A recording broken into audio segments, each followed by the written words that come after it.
A paz do Senhor Jesus, amém? É muito bom poder estar aqui nessa noite, poder falar um pouquinho, da palavra de Deus. Espero que todos vocês estejam de coração aberto, porque hoje vai ter muita palavra, hein? Muita palavra, então já segura. Eu queria estar falando para vocês sobre algo que Deus tem falado grandemente no meu coração nas últimas semanas. Deus ele age de várias formas, né? E muitas das vezes a gente vai lá, fala para Deus, Deus, é isso mesmo? Aí ele vai lá e ainda manda uma confirmação, manda alguém que você não conhece para te falar, olha meu filho, é isso aqui, vai lá e faz. Então, sem muita demora, eu vou estar iniciando aqui no texto de Mateus, capítulo 5, versículo 13 e 14, onde diz assim, vocês são o sal da terra, vocês são a luz do mundo. Não se pode esconder uma cidade construída sobre um monte. E sobre essa palavra, Deus falou muito no meu coração e no começo eu não estava entendendo nada. Não estava entendendo nada. Eu estava, Deus, como assim? Sal da terra? É para me chegar e jogar um temperinho, salgar tudo, dar uma movimentada? O que o Senhor quer que eu faça? Não estou te entendendo. Só que daí eu voltei, eu lembrei que lá na segunda aula, o irmão ensinou pra gente que muitos significados de algumas palavras que estão na Bíblia já foram atualizadas ou hoje em dia tem um contexto diferente. Aí eu peguei para estudar, falei, não, eu quero entender isso aqui, Deus, fala comigo que eu não estou entendendo. Aí quando diz que vocês são sal da terra, ele diz porque lá naquele tempo eles usavam sal como uma forma de preservar a carne. Porque pelo fato de não ter uma geladeira, não ter um cooler, não ter um freezer, eles não tinham como. Então eles acharam uma forma de preservar colocando sal na carne. E além de preservar, ainda assim o sal, ele livrava a carne de bactérias. Vocês acreditam nisso? Eu não fazia a mínima ideia. Mas através do estudo da palavra eu fui aprendendo. E com isso Deus foi me dando um entendimento, que eu falei assim, nossa Deus, o que o Senhor quer que fale sobre isso? E eu meditei e vi que Deus está falando para a gente cuidar da nossa carne. Cuidar da nossa carne, cuidar do nosso espírito. Porque é isso que nos fortalece todos os dias para viver com Ele. E aí, acrescentando, ele ainda fala, o sal da terra. Então, automaticamente, ele está falando para nós cuidarmos da terra. E não somente da terra, porque na terra tem muitas coisas. Temos a própria terra, temos as árvores, temos a água, temos o vento e temos os seres humanos, né? Temos todos os nossos irmãos. E os nossos irmãos necessitam de cuidados. No meu dia a dia, eu trabalho, eu lido com muitas pessoas, converso com muitas pessoas. E nisso eu tenho visto que essas pessoas têm passado por muita dificuldade, têm passado por depressão, têm tido ira, né? E eu fico pensando, meu Deus, mas por que tantos irmãos estão assim? E Deus tocou no meu coração novamente e falou assim, Otávio, porque eles estão carentes do meu amor. Eles estão carentes da minha verdade. Eles estão carentes da minha sabedoria. E aí foi onde eu entendi que quando Deus fala para nós sermos o sal da terra, Ele fala para nós cuidarmos dos nossos irmãos. Mas não só esse irmão que está do seu lado, nem só o seu irmão que está na sua casa, mas todo o irmão que você vê na rua que necessita da sua palavra. Às vezes você não sabe, mas ele necessita de uma palavra de Deus. Então, aí foi onde eu me perguntei, será que eu tenho sido o sal da terra? Será que eu tenho me posicionado diante de mim, diante dos meus irmãos, diante da minha família, diante dos meus colegas? E eu pergunto para vocês, igreja, vocês têm sido o sal da terra? Vocês têm cuidado? Vocês têm ouvido quando o seu irmão pede para conversar? Vocês têm chegado no seu irmão quando ele está aflito e parado, dado 5 minutos de atenção para ele, só para entender o que está acontecendo na vida dele? E ter guiado ele, porque eu vejo que muitas das vezes eu falo por mim que eu não fiz isso. E eu me arrependo muito. Eu até entrei em juízo com Deus. Falei, Deus, me perdoa que daqui para frente vai ser diferente. Porque daqui para frente eu quero cumprir realmente o meu ID. E eu acredito que vocês também têm muito disso e que tem muito ainda assim a oferecer para o trabalhar de Deus. E aí, dando continuidade, ele fala assim, não se pode esconder uma cidade construída sobre um monte. E aí, quando eu li isso, me gerou mais uma dúvida. Eu falei assim, como assim, Deus? Eu vou esconder uma cidade construída em cima de um monte? Por quê? Só que daí o que ficou na minha mente foi o esconder e o construída. E aí eu me lembrei, eu falei assim, Deus já fez muita coisa na minha vida, já fez muita obra na minha vida. E é como esse curso que a gente está aqui. Deus está tocando no coração de cada um, está trazendo uma palavra, está ensinando, está mostrando como ministrar. E nisso eu pergunto para os irmãos, por que a gente vai esconder o que nós temos o melhor de Deus? Deus fez uma obra em nós, Deus nos forjou, Deus nos moldou, Deus nos instruiu até aqui. E por que motivo nós iremos esconder isso? Não temos o porquê, porque Deus está conosco a cada tempo. Todo momento da nossa vida Ele está do nosso lado e Ele faz o melhor. Então por que nós não podemos fazer o melhor para Ele? E nisso eu penso assim, muitas das vezes o irmão está carente de ouvir uma palavra sua.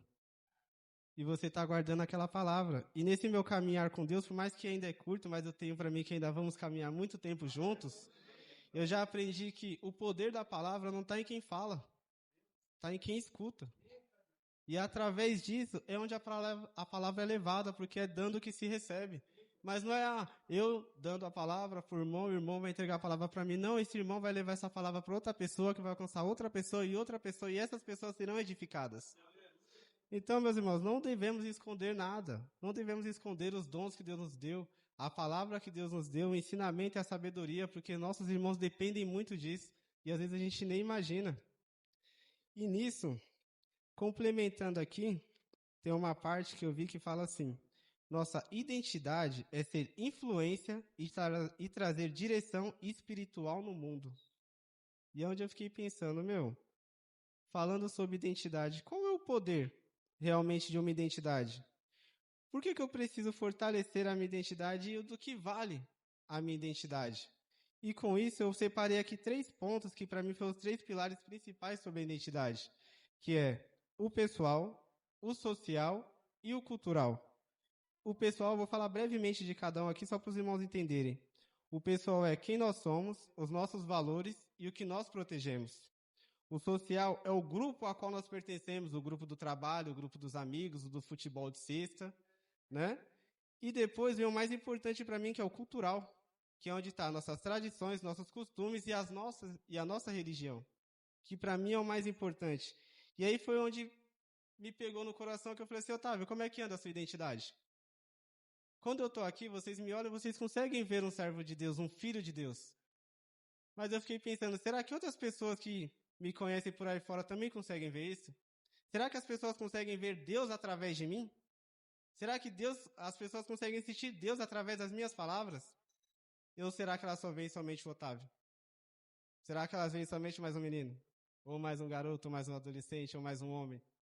E não é isso que eu quero que elas vejam Deus através de mim. Então, para isso, as minhas atitudes têm que estar com alinhamento com Deus. Porque o meu falar, o meu agir e o meu pensar tem que estar alinhado com Deus. Porque Cristo vive em mim. E a partir do momento que Ele vive em mim, eu tenho que me assemelhar o máximo a Ele. Eu tenho que andar como Ele, eu tenho que falar como Ele, eu tenho que agir como Ele. E quando eu tiver dúvida, eu tenho que pegar minha Bíblia e ver o que Ele fez. Porque aqui diz tudo. E eu não posso ter dúvida disso, eu não posso ter medo de buscar a Deus. Eu não posso ter medo de falar de Deus, porque Ele já fez tanto na minha vida, de testemunha que eu teria milhares, mas no momento não é isso. E falando sobre precisar ser semelhante, vamos voltar um pouquinho lá em Gênesis, no 1º capítulo, versículo 27, onde fala assim: Deus criou o homem à sua imagem. A imagem, Deus o criou. Homem e mulher o criou. Aí eu me peguei pensando nisso, eu falei: Deus, se o Senhor confiou a nossa imagem, a sua imagem a nós, por que nós não devemos confiar em você? Por que nós não devemos estruturar bem a nossa identidade e a nossa imagem? Porque se a nossa imagem reflete a ti, o que eu tenho refletido? O que as pessoas têm visto? O que as pessoas têm pensado? E eu falei: não, eu não quero mais ser eu. Eu quero ser filho de Cristo. Eu quero que as pessoas me olhem e vejam a Cristo.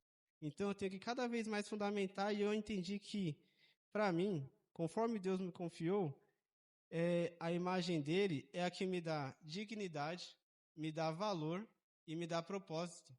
Porque é sobre esses 3 princípios agora que eu tenho vivido. Por mais que seja difícil, eu tenho lutado contra a minha própria carne, renúncia, e jejum, e oração, e leitura da palavra, e conversa com um amigo, e pede um apoio com outro, mas ainda assim buscando a imagem de Cristo. E aí, com isso, eu sou meio assim, né? Eu falei: meu Deus, se todo mundo foi criado à sua imagem, o que eu tenho de diferente? Aí ele falou assim: Otávio, a semente. Aí eu falei: como assim a semente, Deus? Ele falou assim: cada um tem plantado uma semente. E cada semente é um fruto diferente. Tem a semente de maçã, que dá uma macieira, tem a semente de coqueiro, que dá um coqueiro, tem a semente de banana, que vai dar uma bananeira, e cada um é um fruto diferente. E quando eu falei de fruto, eu me lembrei de uma coisa que eu falei assim, nossa, meu Deus, eu também sou um fruto. Eu sou um fruto que foi moldado lá atrás e eu nem imaginava. Quando eu era novo, a minha avó ela sempre foi cristã. E ela sempre doutrinou os meus tios dessa forma. Só que a minha mãe não. E nisso, quando eu ia na casa dela de final de semana, sempre tinha um louvor, sempre tinha um filme cristão, tinha um desenho cristão. E eu não imaginava, mas naquele momento aquilo ali criou uma leve fagulha no meu coração. E aquela fagulha, meus irmãos, era o amor de Deus. Era o amor de Deus. E a cada dia aquele amor ali foi aumentando, foi aumentando, foi aumentando e foi virando um fogo e hoje eu tô aqui. E aí eu me peguei pensando nisso, eu falei, se hoje eu sou um fruto, como que eu quero ser daqui pra frente? Eu quero ser mais um fruto ou eu quero ser um fruto que vira uma semente? E uma semente que, consequentemente, sendo cultivada, sendo cuidada, vai virar uma árvore. E automaticamente ela vai gerar mais e mais frutos, e esses frutos irão alimentar cada vez mais irmãos. Então eu te pergunto, igreja, hoje vocês querem ser mais um fruto ou vocês querem virar uma semente? Para a sua palavra ser moldada e levada para cada coração que necessita. E que você consiga acender uma chama em cada irmão, para que toda essa chama que nós acendemos vire um fogo enorme pelo amor de Cristo. Todos buscando numa só voz, numa só louvor e numa só adoração. E aí eu fiquei pensando, eu falei, nossa Deus, o Senhor é incrível, né? Porque através do fruto da minha avó estou aqui, né? E através do meu fruto eu levarei um legado. Eu quero que quando eu deixar minha vida aqui na terra, eu seja como alguns daqueles discípulos que foi marcado pela sua fé, que foi marcado pela sua adoração, que foi marcado pela sua força. E nisso eu falo, Deus, continua fazendo na minha vida, porque o Senhor tem feito coisas interessantes que eu fico pensando assim, Deus, quando eu estava preparando essa ministração, eu falei, Deus, será que eu vou conseguir entregar? Porque eu falei, poxa, você lembra o que eu fazia lá atrás? Ele falou, eu lembro, mas você vê o que você faz agora? Eu falei, tá bom, Deus, mas você lembra o que eu falava? Ele falou, eu lembro, mas hoje você fala do meu amor, do meu perdão. E foi nisso que confortou meu coração para trazer essa palavra hoje. E aí eu lembrei do versículo que está lá em 2 Coríntios, capítulo 5, versículo 14, que ele fala assim, portanto, se alguém está em Cristo é nova criatura, as coisas antigas já se passaram, eis que tudo se fez novo. Em Cristo nossa identidade é renovada e deixada para trás. Então eu falo, não importa qual seja seu medo hoje, não importa qual seja seu receio, não importa qual seja o seu passado, porque o seu passado ele não te define mais. A única coisa que o seu passado tem a dizer é quem você era, o processo que você passou e como você se preparou para você estar aqui hoje. E ele não vai parar aqui porque ele vai muito além, que Deus ainda tem muito na vida de cada um de nós. E através desse desse ensino que nós estamos tendo, nós vamos poder levar a palavra para mais e mais pessoas. Então é por isso que eu falo, vamos fortalecer a nossa identidade, pois ela tem muito a dizer sobre nós e muito a levar sobre nós. Eu quero chegar num ponto onde eu não preciso dizer nenhuma palavra, que eu chegue num ambiente e a pessoa fala, aquele ali é um servo de Deus. Aquele ali gasta a vida dele por Deus. Então eu digo para vocês, meus irmãos, sejamos sal da terra, sejamos luz no mundo para toda pessoa, toda criatura, toda a terra, e que nós possamos ter posicionamento, atitude e renúncia para que nós possamos cada vez mais nos fortalecer com Cristo, para viver o novo, boa, perfeita e a vontade de Deus. Amém?